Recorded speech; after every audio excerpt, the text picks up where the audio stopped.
The Three Martini Lunch is brought to you in part today by Fast Growing Trees, the biggest online nursery in the United States with more than 10,000 different kinds of plants and more than 2 million happy customers in the U.S.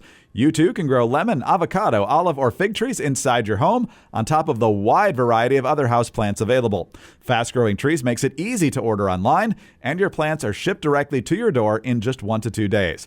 And along with their 30-day Alive and Thrive guarantee, they offer free plant consultation forever.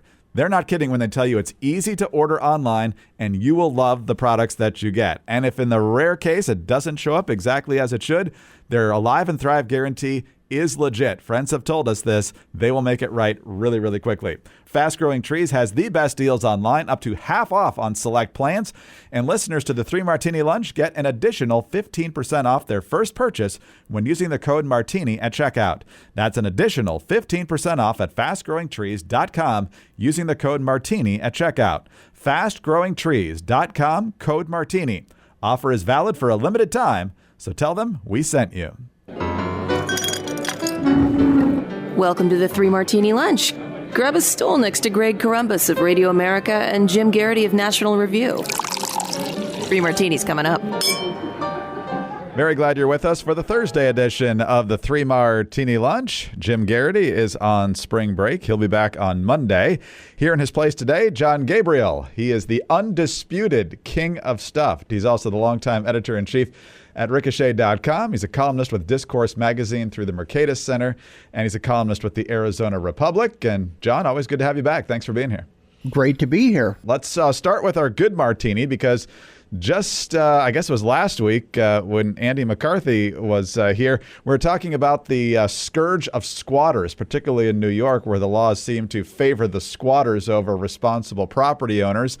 And unfortunately, in a lot of states, laws designed to protect tenants from potential landlord abuse end up protecting these squatters. But we do have people in different states who are trying to do something about it. And to no surprise, the one leading the charge here is Florida Governor Ron DeSantis. With a unanimous vote in both the Florida House and Senate, yesterday, DeSantis signed the bill cracking down on squatting. And here's what he had to say about it.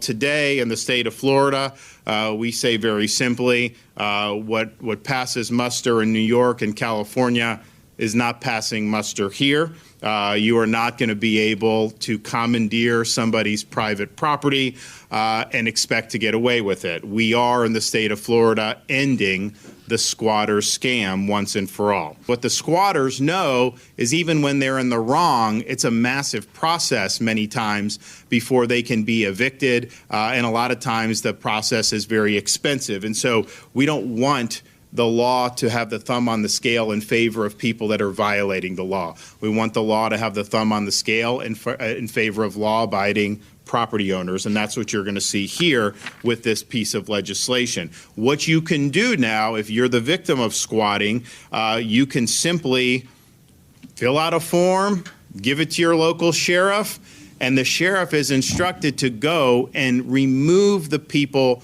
who are inhabiting your dwelling illegally. And that will happen very quickly. Jon, it seems simple, largely because it is pretty simple if you make sure that the law protects private property and private property owners. So once again, kudos to Ron DeSantis for not bloviating about it, but rolling up his sleeves and getting it done along with the legislators. Yeah, exactly. Every week, and usually a couple of times a week, Ron DeSantis passes some kind of common sense legislation, and he's applauded for it, and then he just moves on to the next thing. And boy, too bad he isn't 80 years old and running for president, I tell you. But yeah, he's just day by day just getting things done, improving things for Florida. Once again, just proving competence, common sense, and it's great to see this taken care of, because in so many other states, in so much of the country, all the rights are given to the squatters, the people who are violating the law. And maybe, sometimes you'll see these stories and someone's turned it into a crack den or some other center of illicit activity. The people trash the place that isn't theirs. And you're also seeing stories of people who are, in their 90s, even past 100, losing their home because somebody muscles their way in and takes it over. So good for Florida, not only for the governor, but the whole legislature, just overwhelmingly supporting this and making sure that property owners can actually protect their property. I know it's a crazy concept, but good for Ron DeSantis once again. No, exactly right. And as he said in a different part of his remarks yesterday, even if you win in most of these other states, the legal process is so long and so expensive. And like you said, heaven only knows what is going on in that house in the meantime. He had one person there who talked about the neighborhood being completely disrupted by people squatting in a house that led to drug dealing and prostitution and all sorts of other things in a neighborhood full of small kids constantly playing in the street normally. And so the disruption caused by this type of crime, and it's a serious crime, is just crazy. The left does not like private property. We've seen that time and time again, and good for Ron DeSantis. Hopefully it's the tip of the spear for at least red states going down this road. But I have a feeling as we get closer to Election Day, and if this problem keeps getting worse, even some blue states will probably want to do that just to shore up some votes. Exactly. And I'm sorry, the people who are squatters, they aren't actually showing up for the vote. So, yeah, this is a no-cost move for any governor to make. And you'll likely see people like Josh Shapiro, governor in Pennsylvania, the governor in Colorado. You could see these guys saying, look, this is just common sense. They've passed a lot of common sense things. And just let it take over, go across the whole country. You can just emulate Florida's rule, use basically the same language. It sounds like a no-brainer. Very few people are going to be against this except, I don't know, a couple people in a couple newsrooms in Manhattan. And like you alluded to earlier, I can't imagine why anyone encouraged Ron DeSantis to run for president, because who would want this kind of competence in the White House for at least 4 years and possibly, I think the Babylon Bee said it well, DeSantis kicked out of Republican Party for accomplishing too many things. Of course, that's satire. But in the body of the story, it says, we've got a longstanding policy of making impassioned, fiery speeches about solving problems, but not actually solving them. DeSantis is completely unacceptable. Exactly. That's the current state of things right now. Well, here's some more good news thanks to 4Patriots. Go to 4patriots.com/martini to see all of their latest and current deals. The biggest news right now, the deluxe 3-month survival food kit is back in stock after being sold out for more than a year. More than 200,000 Americans agree this is important survival food, and it actually tastes good. It now comes with exclusive recipes that are even tastier, including things like pancakes, mac and cheese, Aztec chili, potato soup, spaghetti, and lasagna. It also comes in disaster-resistant packaging and, of course, 100% satisfaction guaranteed. Also, save on the Leafy Greens Hydro Garden Seed Kit, the 4Patriots Bountiful Green Plant Food, the Sauna Wrap Therapeutic Blanket, and the Solar Go Fridge with Solar Panel. You can stash food away and be confident that when a disaster strikes, you and your family will be ready. Go to 4patriots.com/martini to get the deluxe 3-month survival food kit and the peace of mind you deserve. Plus, get free shipping on orders over $97. That's the number 4patriots.com/martini. That's 4patriots.com/martini. All right, John, on to our bad martini now. And this is just, I mean, we talk about the media all the time, from the distortion of the bloodbath comments to a whole bunch of other things. Sometimes it relates to Donald Trump. Sometimes it's just completely mischaracterizing the Republican position in general on an issue. But this is Ed O'Keefe of CBS News. He's their White House correspondent. And he is interviewing the new president of Guatemala, a guy named Bernardo Arevalo, and he is not like the last president of Guatemala, who actually wanted to keep people in Guatemala and build his own economy. Mr. Arevalo seems to think it's just fine for a stream of humanity to waltz through Latin America and into the United States. Going to do this in 2 clips because there's so much wrong with this total 1-minute clip here.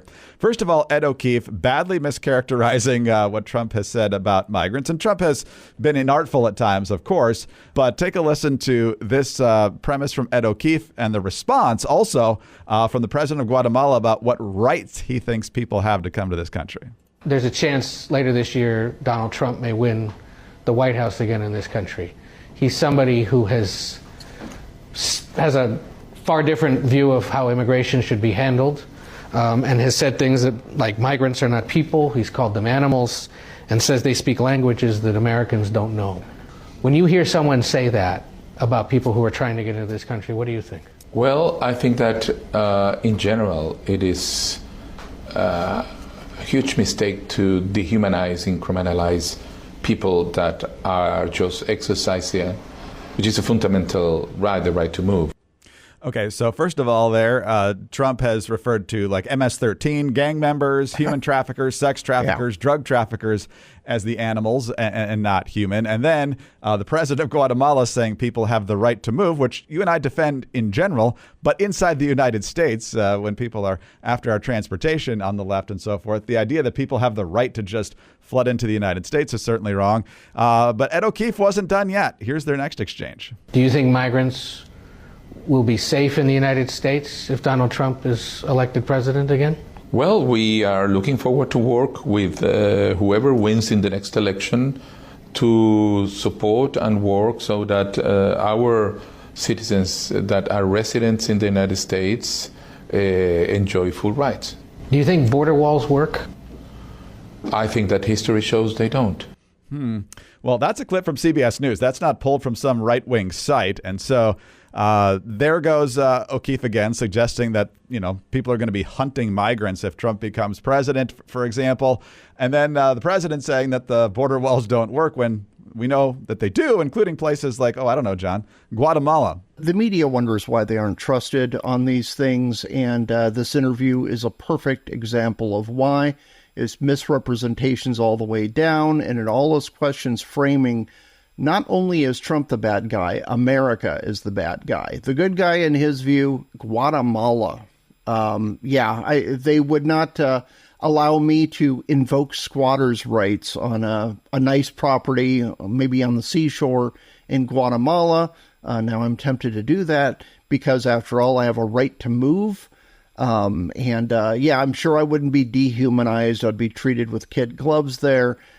It's just ridiculous. And for CBS, even if you're a very biased reporter, thinking that Democrats would go for his framing of the issue, that alone is crazy. You see these blue city mayors, blue state governors across the country just losing their minds over immigration.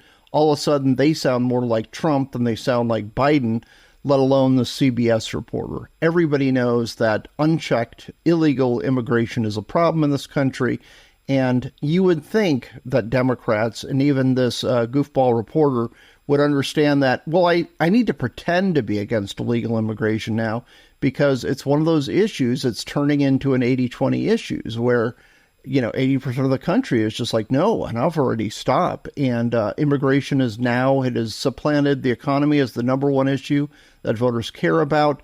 Gosh, you would think someone with some common sense would actually pretend to care about this issue, but they are all in.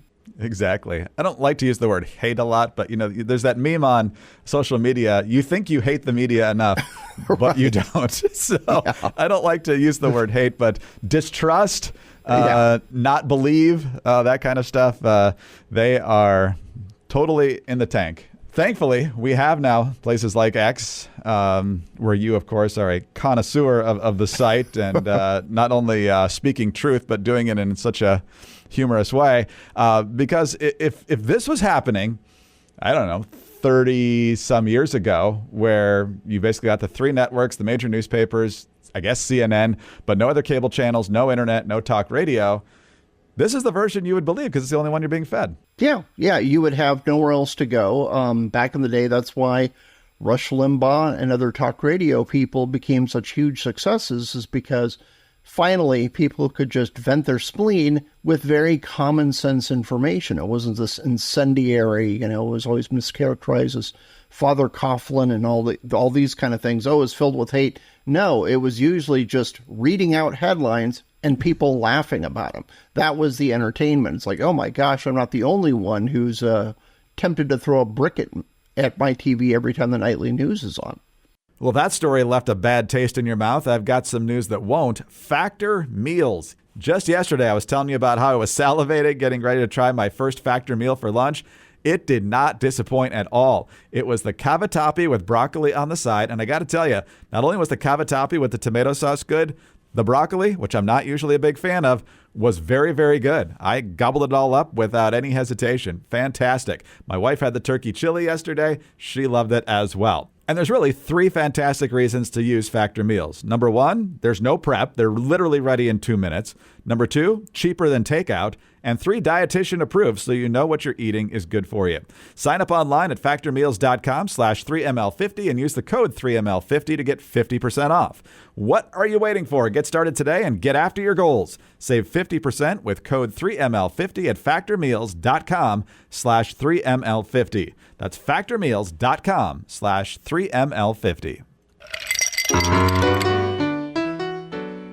All right, John, on to our crazy martini now. And this is similar to either a bad or crazy martini that Jim and I did a while back when the law was announced that it would be on the books. And that's that in California, fast food workers starting April 1st, not a fool's joke, will have to be paid $20 an hour unless you bake bread on the premises and sell it individually in your fast food establishment. And that seems to be a total carve out for Panera, whose founder and CEO is great friends with Gavin Newsom. So good to see there's no graft and special favors going on there. But of course, as we said at the time, there's going to be economic consequences here. Jim suggested that maybe everybody would start baking bread and selling it individually. But of course, in the legislation, they were ready for that little maneuver. So you had to be doing that months before the legislation was passed, of course.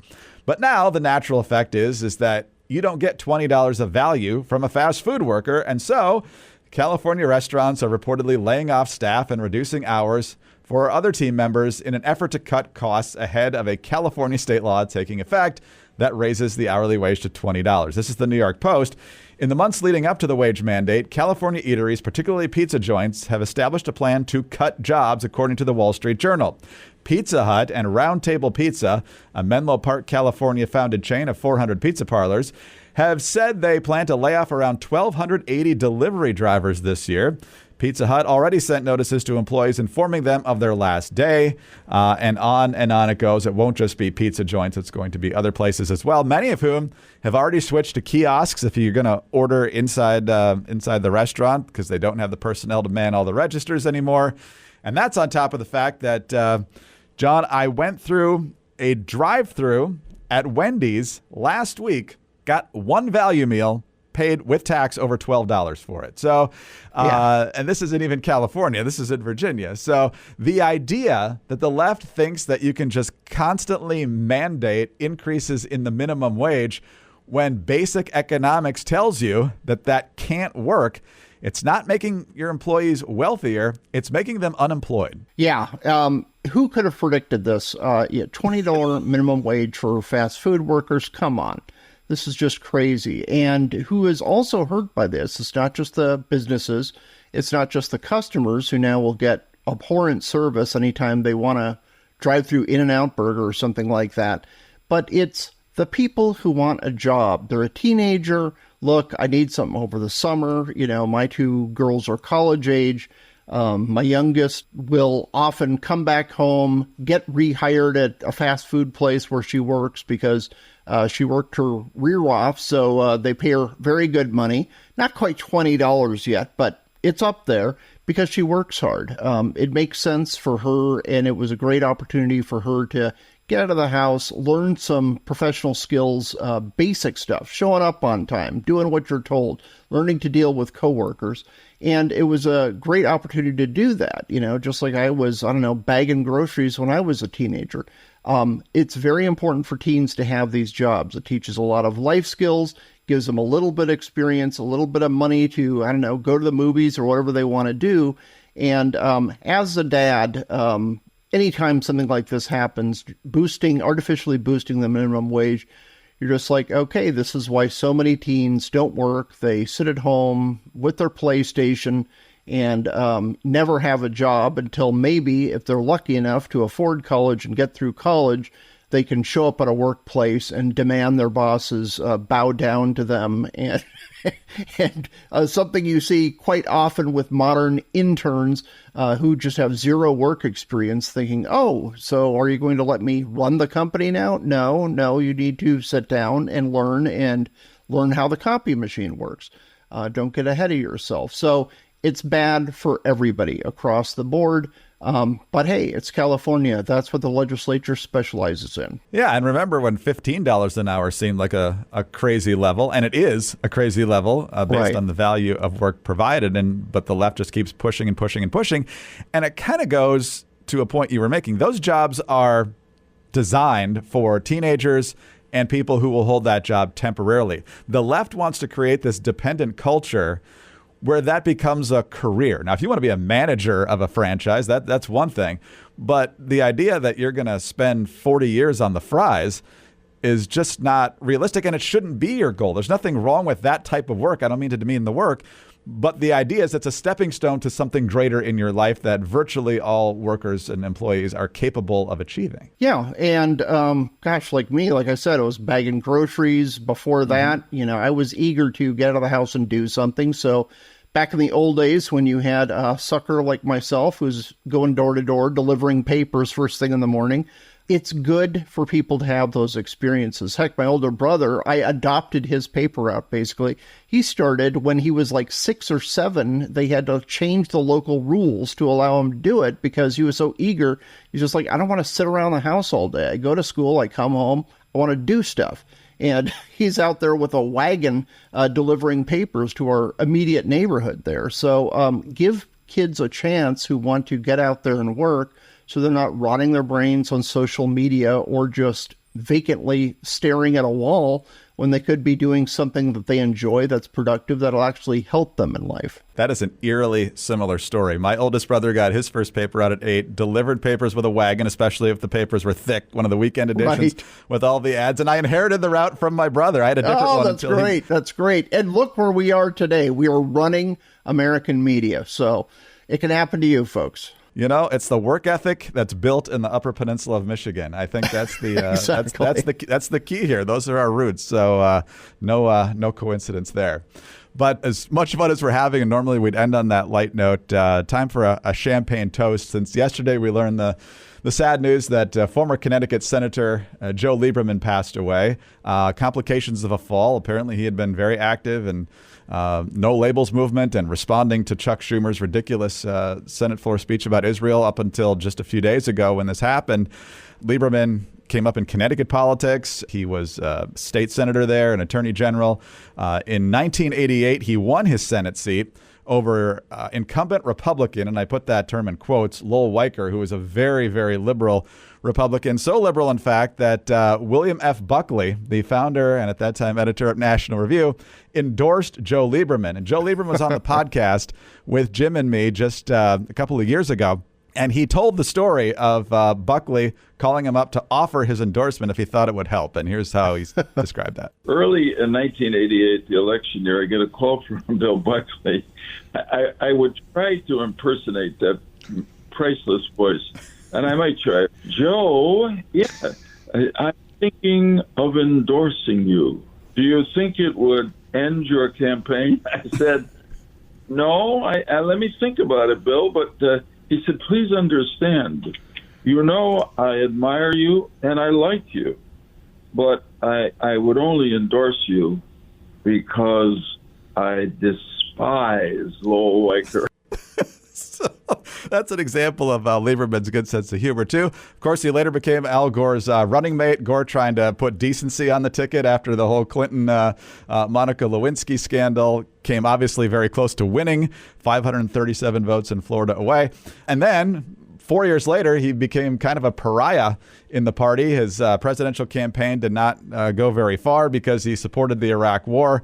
After things got tough there, lost his primary in 2006, won as an independent, and then endorsed John McCain. And according to many different people, was almost the running mate for John McCain in 2008, and then eventually retired but stayed active. And so, John, that's just kind of a thumbnail sketch, but you and I are both old enough to be around pretty much for certainly all of his national service. So what strikes you most about Joe Lieberman? I think you would say he belongs to an older breed of Democrat, but we're talking decades older, because his own party, kind of like Manchin, Sinema, these people today, it's like Democrats just wanted to oust him for not following the party line 100%. Instead, he followed it, 90%. That used to be enough in politics. Now, apparently, it is not. But he's one of those politicians, and living in Arizona, I say the same about Kyrsten Sinema. I wouldn't vote for either of them. I don't agree with them on the issues. I'm sure if we did a survey sitting by each other, we would disagree on the vast majority of them. But I never get the sense that they would hate me for disagreeing with it. And he understands that the best way to actually get things done is to sometimes reach across the aisle. Sometimes when you're in the Senate, on the House, anywhere in Capitol Hill, there are compromises to be made to get something mutually beneficial for both parties, both people writing the legislation.